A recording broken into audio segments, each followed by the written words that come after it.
lovely, lovely film. So,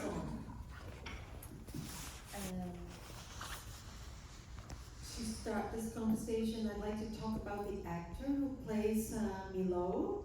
He has such a mesmerizing presence, and he's a really great dancer. So can you begin by telling us about the actor and how you found him? Okay, thank you. Well, Milo found us. We were shooting a documentary in his town 3 years ago. And where's that? In Madariaga. It's a town in Buenos Aires. Also, the poet that talks when the train is going on, it's also called Francisco Madariaga. It's a coincidence. The poet and the town. We didn't look at it, it only appears. And also it gives the name to the movie. The train is a poem from him. That is the Tren casi Fluvial, the almost river train. So we were shooting in his town, and we were shooting a documentary. The documentary is no good, but he appeared in a scene, and he started next to us, and he started directing the scene we were shooting. And we know he had something, you know. It was fun, and then we took him and make a short film with him that is called La Pasión, our first short film, that he opens and closes that short film being a director. We took that idea of him directing, and then the years go by. He had an idea to make a movie. He had already a synopsis about a kid that goes alone in the city and go with his solitude, trying to search for a hug or search for something in life. And we realized that kid it was Milo. So that's how we ended up doing this with him. He's not an actor. He's a real dancer of Malambo. So we took a lot of things of his real life into fiction. The family is his family, his real family, the father, the sister, the mother. There are also no actors, but they were really into what we were doing. Yes, and there is also a funny thing that one day the mother of Milo said to us that he had like 9 years old at that time, and she said to us, he goes walking to the college, to the school by himself at 9 years old, and that was amazing for us because here in New York City you don't see kids walking alone. In Buenos Aires, neither, but in towns you can, and you imagine like Kiarostami stories. So it was kind of. I really hate to talk in English. Sorry. You're doing well. No. You're doing really well. I have hangover and Perfect. yes. So no, I'm not. Lucas, you actually told me that the end of the film is actually the first scene you shot. Can you talk about that and how you worked with Milo on that? No, I didn't say nothing about it. Nah, just kidding. No, the first shot of the movie is the one that Milo is crying. So we said to ourselves, if you're ready to shoot a movie with this kid, so we should try but the hardest part, no? Like, if not with suicide, just be brave and start with that. The day before, we were not sure about doing this movie for real. We were desperate. We made an exercise with him, trying to do that scene. He cried. He really cried a lot.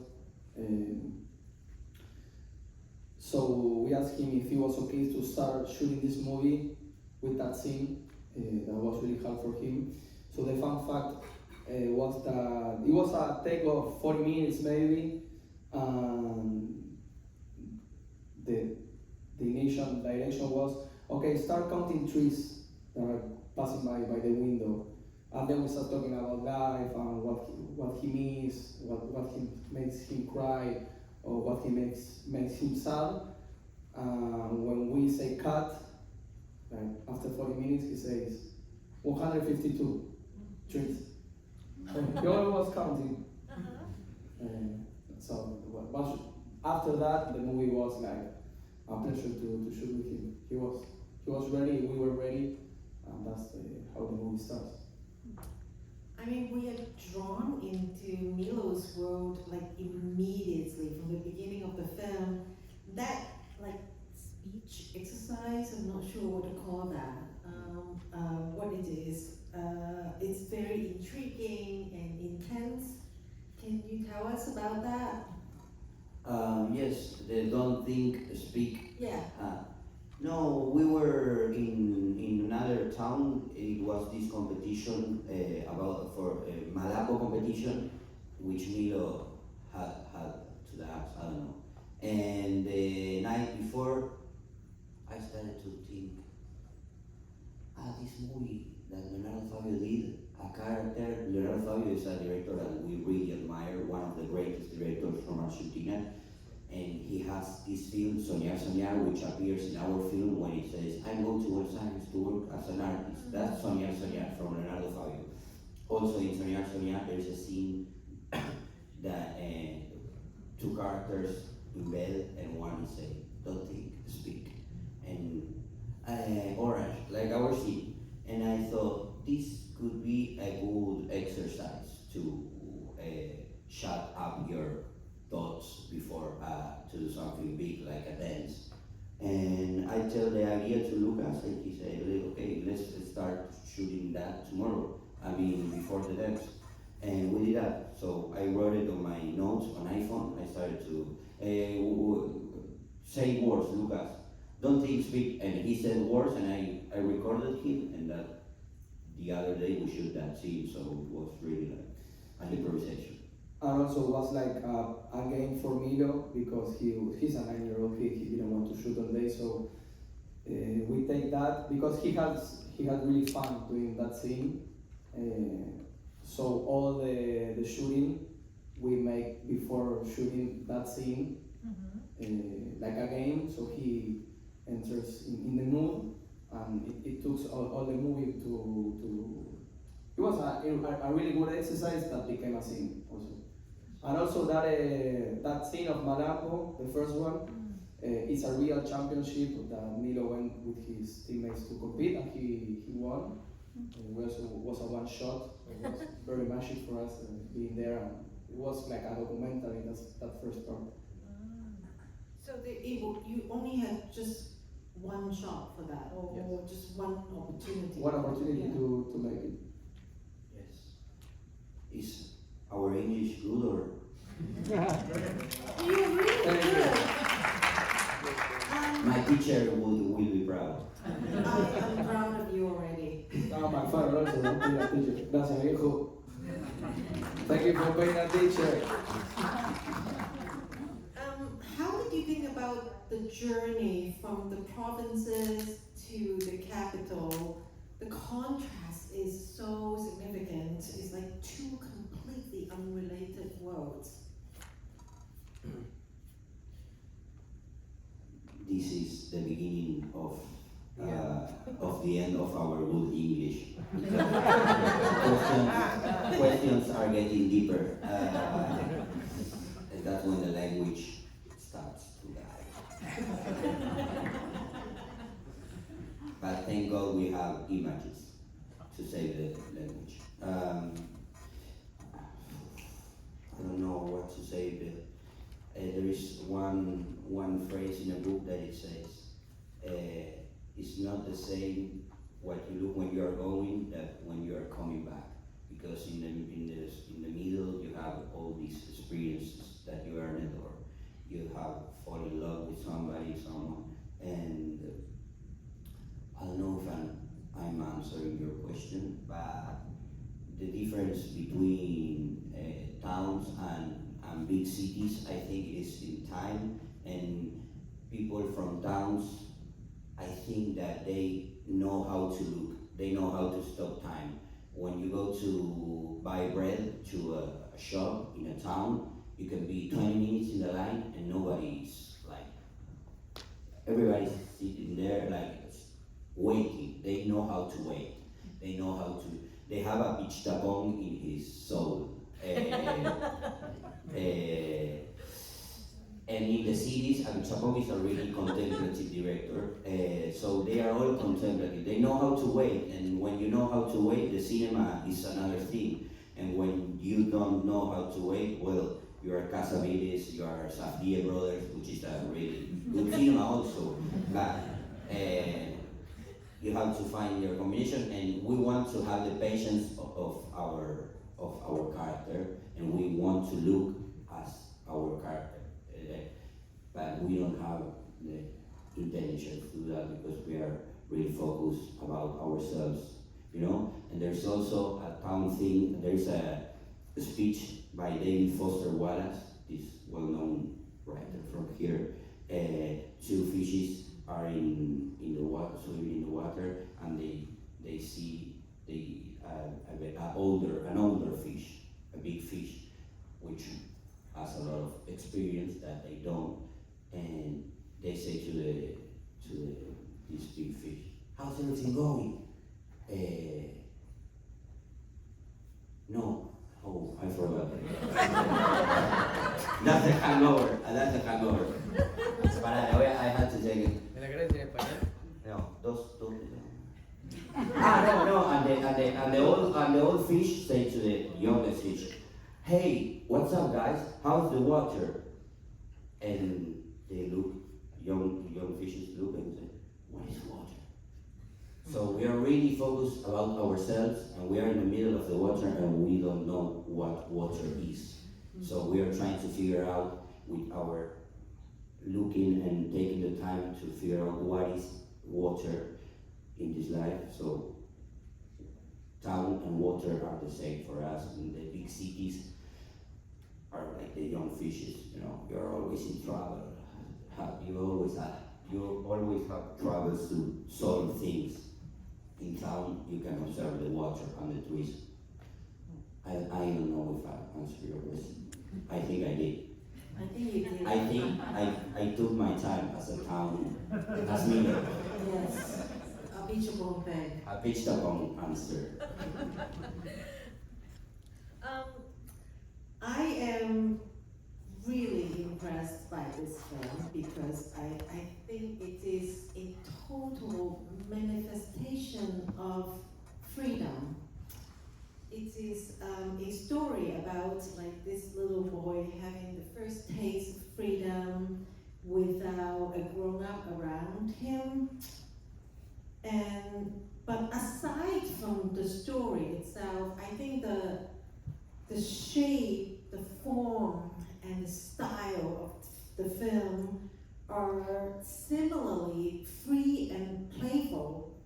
The film is many things at once. It is an adventure, it is a road movie, and it is a coming-of-age drama.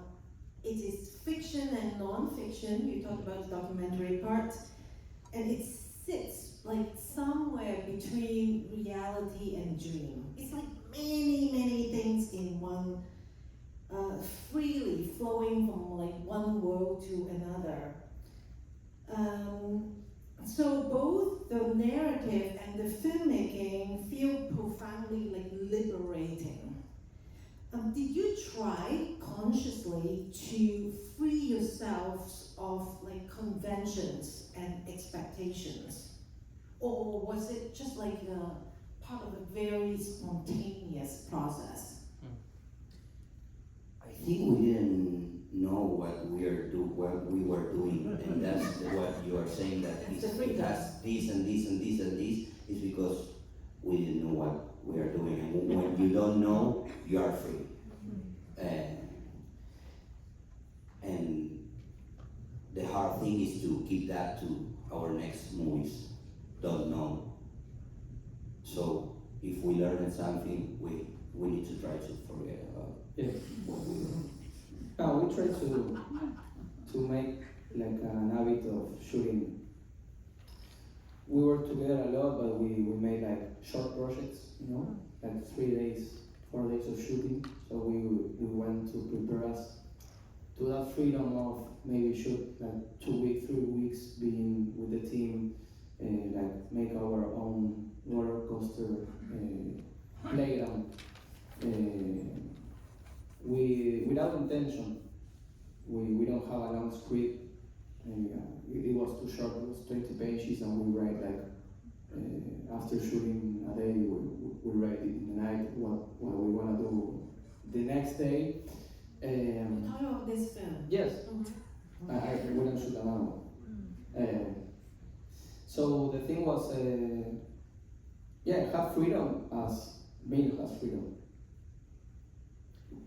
No, and one more thing that I want to say, that that freedom that you observed in the film is also part of the production design of the film. I mean, we have these really young producers that they trust a lot in us.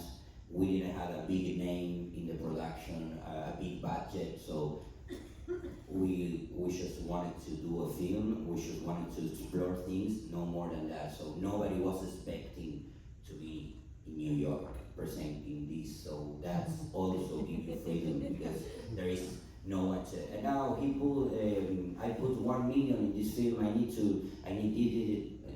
You're not free when you have big budgets. At least you are Scorsese. I don't know Scorsese, but. It sounds very like communist thing. I'm not. I don't hate communism. I was about to say a big communist phrase. I said no. You are going to sound too barbaric. I said little budgets give you freedom. So Yes. Less money maybe give you freedom on cinema. So you didn't really have a full screenplay. It was more like an outline, certain dialogue maybe, and then you improvise along the way. No, I think we had a 25-page script. No, and then every night we wrote new scenes for the other day, because we thought we are Casavetes. Let's write. Let's take some beers and write. Don't sleep, write. It was an exercise. Don't think, speak. Don't sleep, write. It was our game. Yeah, and also Milo gave us a lot of new scenes that we didn't have in the script. He improvised a lot. We showed in a lot of freedom. That's the word, freedom. We shoot with no lights, all natural lights. We shoot like long text, so we can let what we are contemplating to give us new things, and we were inspecting that all of them, or maybe most of them, get into the movie that we didn't plan. When I was watching the film, I couldn't help but thought of Truffaut's The 400 Blows, which also depicts a child's adventure away from home, and it was Jean-Pierre Léaud's debut work when he was 14 years old. There is this widely available video. If you go to YouTube, you can find it. He was auditioning for The 400 Blows, and his like quick wit and his really interesting and quirky attitude, I think he won over the director. And in your film, there is this audition scene, and I just immediately connected the two. We still order from the moment. Yes. Yeah, really? Yeah. Is that true? Yeah, is that true? It's true. Fault. It's true fault. It's true false color. No, we still. We watched that video and we said, this is our city. So the police is outside. We should. No. I mean, the two. We get inspired. It's not actually the it's same. It's not actually the same. I mean, if you want, No. go home and watch it. After we add some Sam Shepard dialogues too. Truffaut is a combination between Truffaut and some It's a remix, you know? A remix. Song, no, Shepherd by Truffaut. That's the song of that scene. Yes. But because we steal a lot. Yeah, we didn't write the movie. We don't have steal all the dialogue. We don't have any. We don't have to be careful. Let's go. No, but we don't have a good. We don't have good ideas or imagination, so we have to steal. We need to steal to people. So if you don't find your phone, maybe. A friend say you don't have to rob a. ¿Cómo es esa frase? No, if you are going to rob, better to rob a bank than to rob a candy shop. Big thief. No one's gonna. Stealing or not, you did pretty well. You mentioned the poem and the poet, right? Yes.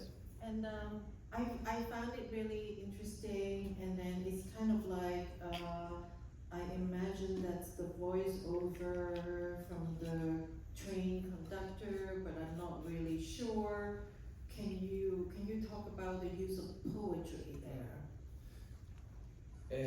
The fact is that the voice of the man who is driving the train is the real voice from the poet Francisco Madariaga, who has a speech in YouTube saying this poem, and we took it directly from YouTube, another stick, and we put it in the movie.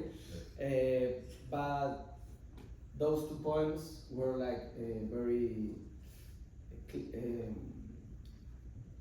were really good for us to writing. We could make like structure when we were writing, and we know that poem. That also gives the name of the movie when we started the process of writing. Come on, Maria. No, we also thought it was really cute for us if it trains or airplanes.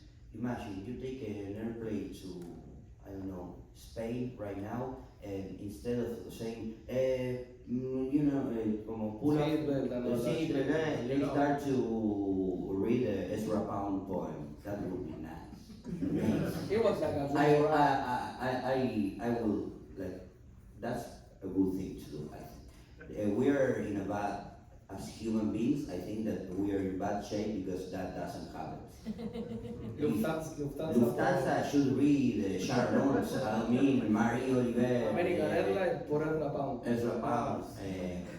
It would be a nicer, a better work with poetry in public spaces.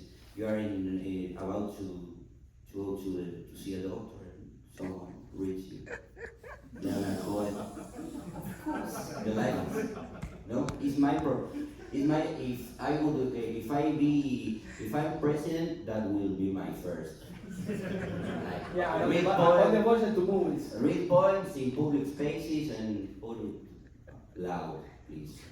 So, you know. Let's take questions from the audience. Anyone? Don't be shy. Okay. I don't need my mic. I wanna do a question. I'm gonna speak in Spanish. I'm sorry. You can translate for yourself afterwards, it will be great. I can translate for you. Oh. Let me try. Yeah. I'm confident now, yeah. I just wanna say, okay, I'm gonna say in Spanish. It's more. Dale, mandale, yo la traduce. De una. Solo quería decirles que la película me parece muy emotiva. Que nosotros tenemos una historia de Maradona era pobre y lo logró. She hated the film. Yes, she said the movie is a shit, we should never do a film again. What else? Sí, me parece que está cantada muy emotiva, muy linda. Me parece muy argentina, eso está ahí. Me hace acordar un poco también de mi historia y la historia de cualquier artista que vive en el interior y se muda a la capital y hace todo eso y le pasan cosas bizarrísimas y le pasan cosas tristes y le ¿Qué pasan historia? cosas contentas. Su historia. Ah, tu historia. Ah, she fell asleep in the middle of the screen.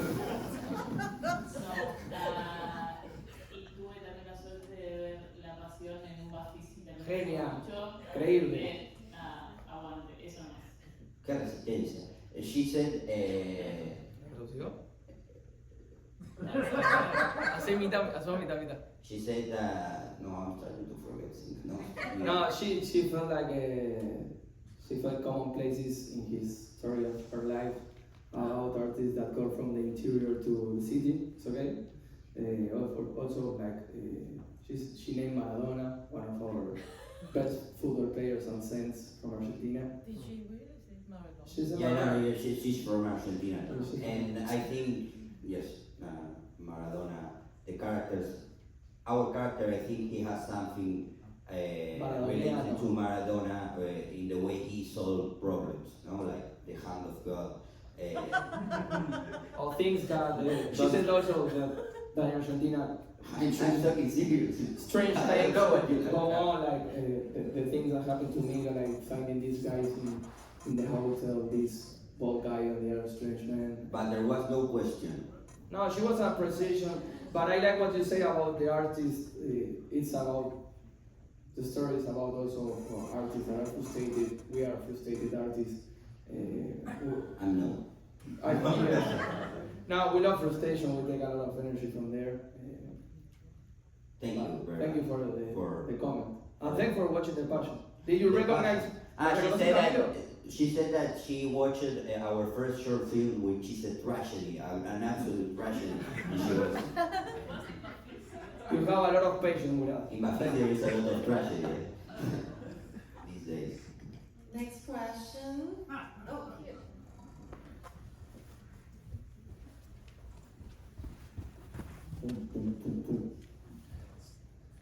Hermano Gutiérrez, I like Perhaps a little unrelated, but when I think of Milo as a name, I think of Milo J, the Argentine The musician. rapper from Argentina. Yeah, Yes. who talks a lot about being brown in Argentina. Is that something that you guys were thinking about when you decided to make this film? Not really. We know Milo. We love his story. We make friends with him, you know. What's his real name? Milo. Oh, it's Milo Barre. We use the real names from his life and also his family. We didn't take that into account because we didn't want to romanticize nothing at all. We get friends with him, with his family, and we love to do this exercise with him, you know. But no, we didn't want to tell a story of a kid of a town because he's from there, you know. Just because it fits really well with the idea we have about this kid. He suits perfect for the story.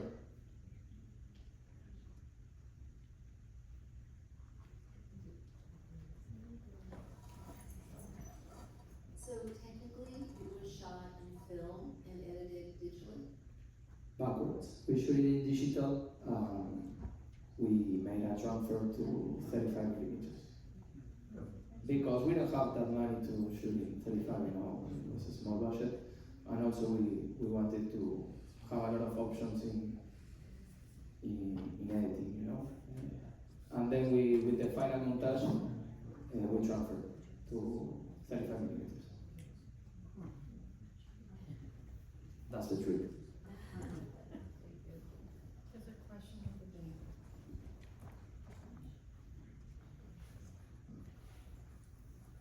Can we put the light a little bit lower? A little bit. There's some, a little bit. It's a theatrical program. You don't know Christopher Nolan, you know? Yeah. Maybe your third movie. You Okay. This one is killing me. Nah, go in front. Oh. No, I like- a little bit up. A little bit up. No. A little bit up. No. It's a standard. This is not like your name. Okay, see. Thank you for the movie. It was really wonderful. To add to the references, I guess, it made me think of the Borges short story El Sur, but in reverse somehow. Instead of going from the city to the country, it's from the country to the city. Especially the figure of him as the gaucho in like the very first scene. Was that intentional, or am I like overthinking it maybe, or anything like that? Thank you so much. No, I didn't understand really well because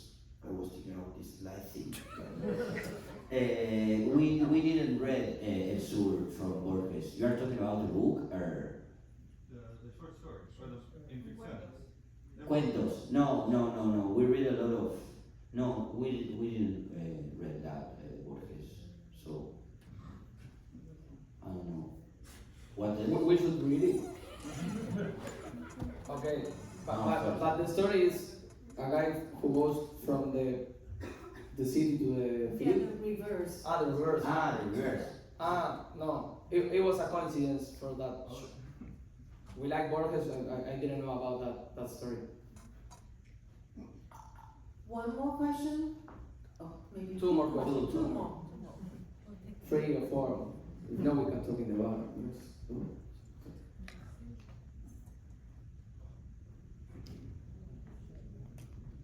Now, since you were saying that poetry was some sort of preoccupation in the writing of the film and in the story, and you have Fabian Casas there, who's a very accomplished poet, I was wondering if he had anything to do with that, or if he, in any way, I don't know.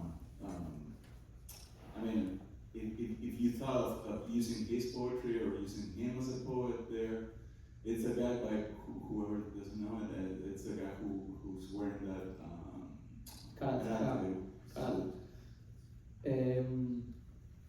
Yes, the fact is that I was working on his classes, and one day Fabi appeared with this book of the river Tren, Francisco Madariaga, and read the poem to all the class. That is in the movie, so that's another still. That I took from the classes from Fabian. He knows Fabian from long ago. They're friends. He's writing another movie with him. But yeah, he was a really good influence. He was one of the guys that gave us a lot of confidence. We showed him our little script, and he said us, "Go and shoot now. You don't have more time. Go and shoot." So he was really important in the part of the movie, and also. He was acting also. Yes. Yes. ¿Estás cansado? No. Are you tired? No.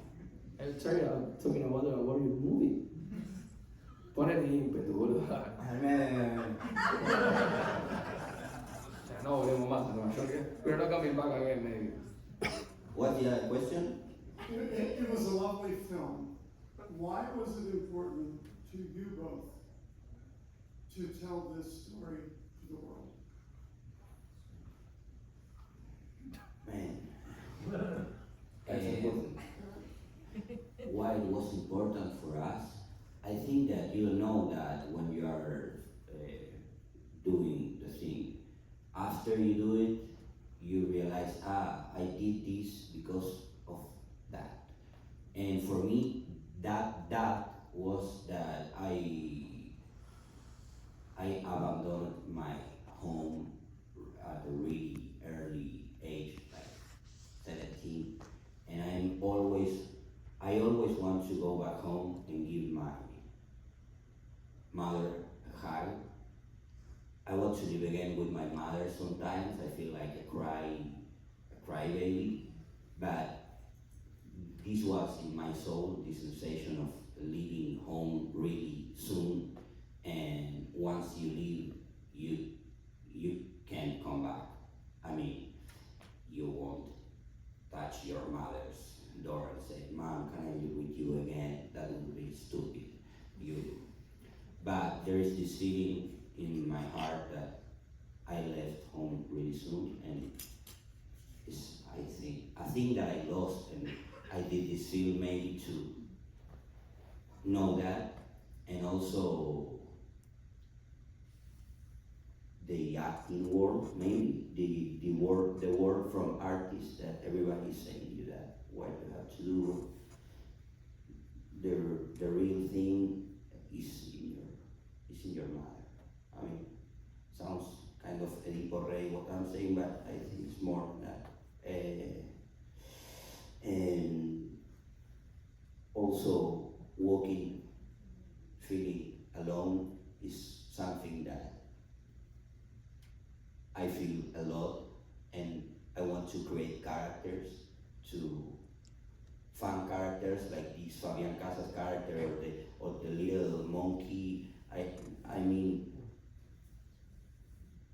have to invent things in my head to create a better world because la realidad is shit sometimes. So we had to invent this roller coaster to ourselves to make our lives better.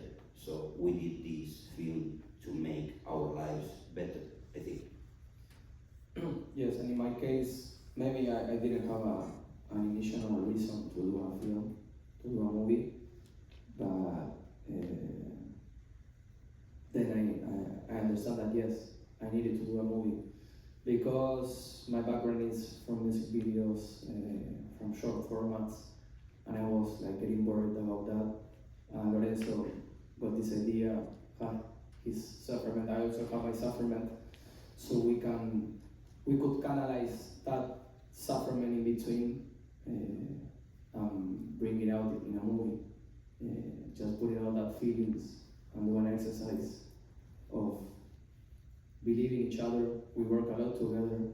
Why we shouldn't do a movie?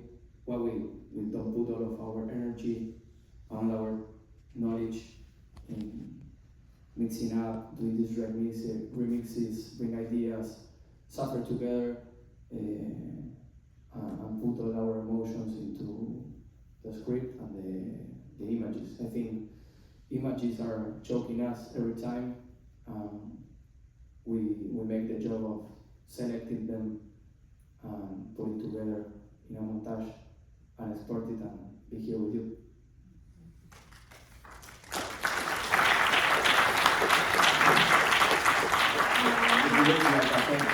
I'm sorry. And I want to tell you that whatever you call stealing, I would say it's inspiration. It's about paying attention and just soaking in what's in front of you. And I think that's what you've been doing. Thank you very much. Thank you.